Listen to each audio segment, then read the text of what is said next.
So the Indian Navy is about to dispatch 4 warships to the South China Sea for drills. A task force of the Indian Navy's Eastern Naval Fleet is being dispatched to Southeast Asia, South China Sea and the Western Pacific, and they will be out at sea. This is a long exercise. They'll be out at sea for over 2 months, for more than 60 days. The 4 Indian warships include a guided missile destroyer, INS Ranvijay, a guided missile frigate, INS Shivalik, and 2 missile and anti-submarine warfare corvettes. They are being dispatched for a series of bilateral and joint exercises. The bilateral exercises will be with Vietnam, Philippines, Malaysia, Australia and Indonesia. What is also very interesting is that Malabar 2021 will be in the Western Pacific Ocean with Quad partners Australia, Japan and the United States of America. I quickly want to cut across to my colleague Shiv Arur once again on this big story. Shiv, this appears to be very strong messaging sailing through South China Sea, Malabar series in the Pacific, joint exercises with Australia, with Vietnam, with Indonesia. This is extremely interesting.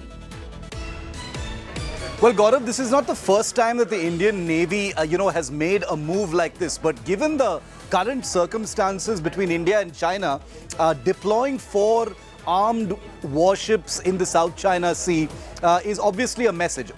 Formally, on the face of it, in person, the Indian Navy will say that this is part of its routine, military diplomatic deployments, where it will be conducting exercises with countries like Vietnam, Indonesia, Singapore, Australia and others, and finally culminating in the big Quad exercise, the Malabar in the Western Pacific. But the very fact that they're deploying to the South China Sea can only mean one thing. It is a message to China on behalf of many of these countries that India is a preeminent power in the Indian Ocean and the Indo-Pacific region, and that no matter what China hopes or seeks to do on the land border with India in Ladakh, the huge maritime domain provides India with many options, in terms of countering the pressure on China. It's never as simple as I'm saying it.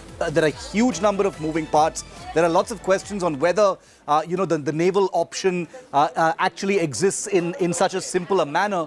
But the fact that India is using 3 ships, 1 destroyer, 1 frigate, 2 corvettes, 3 of those ships are indigenously built ships, is a multi-layered message to China and to the world that India is not a regional power, it's a global power capable of taking those pressure points into territorial waters of China and really, in a sense, going right into the shadow of the dragon and saying, look, you can intimidate us all you like. We know what your grand plan is, and we will do exactly as we please to send you a message. Shiv, for the moment, many thanks for joining me. I'll come to my guests in